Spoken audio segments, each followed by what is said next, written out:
Assalamu alaikum wa rahmatullah et bienvenue dans ce troisième jour de ce programme 40 jours pour devenir riche. Aujourd'hui, Inch'Allah, on va découvrir ensemble tes croyances. Et avant de t'expliquer l'exercice que tu seras amené à faire aujourd'hui, je vais te raconter deux histoires. La première histoire, il y en a beaucoup qui la connaissent, mais ceux qui ne la connaissent pas, c'est l'occasion de la découvrir. C'est l'histoire d'un enfant, d'un petit enfant, qui est parti en voyage, ou on va dire en sortie avec sa maman dans un zoo. En se promenant, l'enfant a vu un éléphant, d'accord, qui était attaché au niveau de son pied, et au bout de sa chaîne qu'il attachait, il y avait une boule en bois. L'enfant était étonné, il a demandé à sa maman pourquoi l'éléphant n'essaye pas de s'enfuir. Et la maman lui a répondu que cet éléphant lui-même a déjà essayé dans le passé de s'enfuir plusieurs fois. Pendant cette époque-là, il était attaché à la même jambe avec la même chaîne, sauf qu'au bout de cette chaîne-là, il y avait une boule en fer qui était très très solide. À force d'essayer de s'enfuir, l'éléphant se blessait. Et donc, une fois après l'autre, il a fini par jeter l'éponge parce que voilà, il a constaté qu'il se blessait et que ça ne servait à rien d'essayer puisqu'il n'arrivait pas et en plus de ça, il se blessait. Donc, plutôt l'éléphant n'a plus essayé de s'enfuir et quand les responsables du zoo, ils ont remarqué ça, ils ont échangé la boule en fer contre une boule en bois. Et du coup, l'éléphant n'a rien remarqué et n'a plus essayé du tout de s'enfuir, même s'il y a eu ce changement. Et c'est ce qui se passe. Donc cette histoire de l'éléphant, c'est la même qui se passe chez la majorité des gens. Donc pour ça, je vais vous dire que dans le cerveau humain, d'accord, on trouve 3 niveaux. Le premier niveau, c'est le cerveau conscient. Le deuxième, c'est l'inconscient. Et le troisième niveau, on trouve le haut cerveau ou l'aql al-ali. Il y a des études et des recherches qui ont confirmé que au niveau de notre cerveau conscient se passe tout ce qui est perception, tout ce qui est conception et prise de décision. Et la majorité des gens, ou la majorité de notre temps, on est à ce niveau-là, au niveau du cerveau conscient. Et normalement, ce cerveau-là qui est censé conduire, d'accord, le cerveau qui vient après, donc l'inconscient. À ce niveau-là du cerveau conscient, on reçoit à peu près entre, je crois, 50 et 60 informations par jour. Par contre, au niveau du cerveau inconscient, ou ce qu'on appelle également par le cerveau interne, ce niveau-là, il reçoit 1 million d'idées et d'informations par jour. D'accord ? C'est ce cerveau-là qui est censé guider et conduire et diriger le cerveau conscient. D'accord? Cet état dans lequel on se retrouve quotidiennement puisqu'on est au niveau conscient. Et on est guidé et dirigé par notre inconscient. À ce niveau-là, existe une force incroyable de l'être humain qui doit absolument connaître et maîtriser pour mieux diriger son avenir et sa destinée. Le niveau où le cerveau inconscient, il travaille énormément et principalement avec les photos ou les images mentales et les images qu'on lui donne avec les affirmations et avec l'imagination. D'accord? C'est de cette et seule et unique manière qu'il se programme. Il y a également une histoire qui est très très connue et qui a fait un progrès et une transformation juste incroyable au niveau de la psychologie, au niveau des études et des recherches qui concernent le cerveau. C'est la fameuse histoire de ce prisonnier qui s'appelle Bourreif. Je l'ai déjà partagé avec vous, mais à titre de rappel, c'est un prisonnier qu'on a récompensé financièrement et on lui a proposé d'être un rat de laboratoire qu'on allait blesser donc sous ses oreilles, qu'il allait être branché donc à des machines, on lui a bandé les yeux et on lui a fait croire qu'il se vidait de son sang. Alors qu'en réalité, il était branché à de l'eau tiède et on l'a à peine effleuré.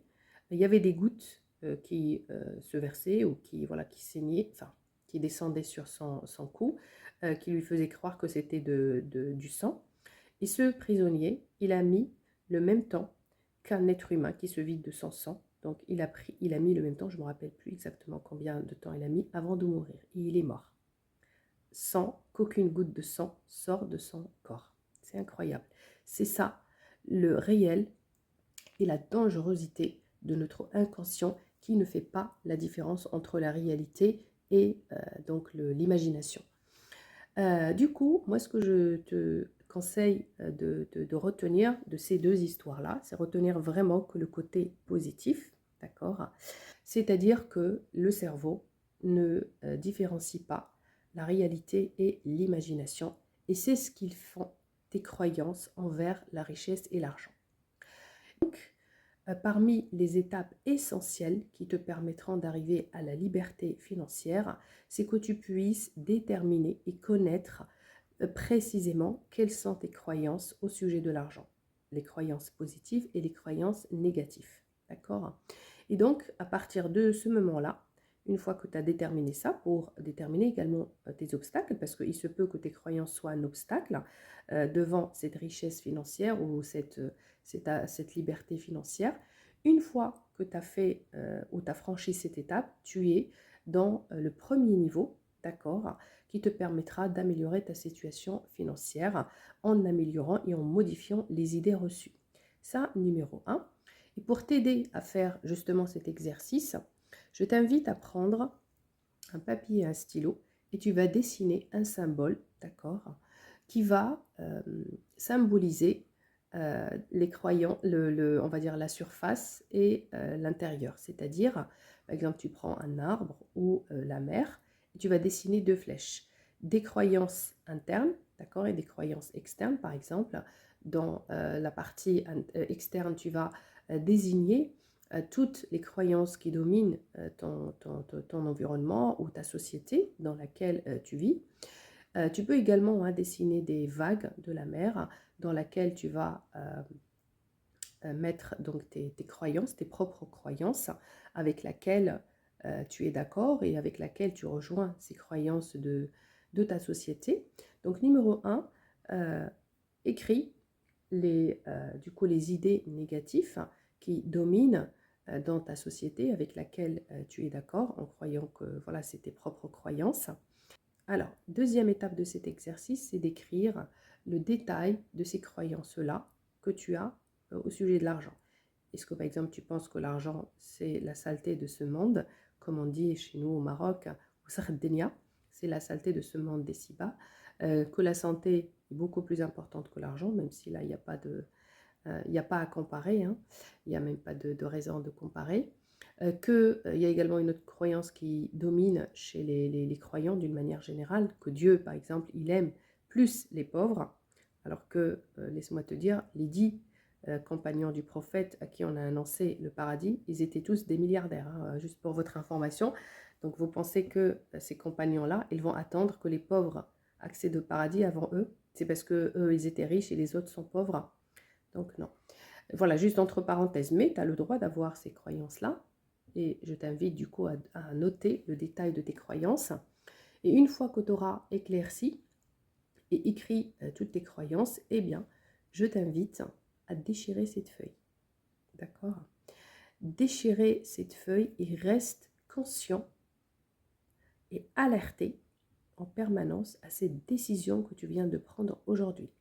Car avec le fait, avec ce geste-là, d'accord, tu affirmes que tu as arrêté d'accepter la réception de ce type d'idées négatives, d'accord, et qui détruisent tout simplement ta richesse financière. Okay, c'est une affirmation de ta part, une prise de décision pour stopper la réception et pour arrêter d'être réceptif à ce type d'idées.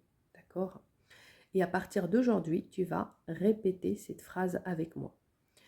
Mon cher cerveau inconscient, j'ai l'intention d'annuler toutes les programmations négatives au niveau de mon registre financier.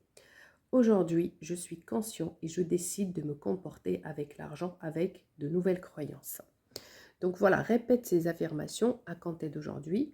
Et juste pour terminer, je vais terminer avec cette fameuse phrase que je dis, Randi, dans laquelle il dit « L'être humain est simplement le résultat de ses idées.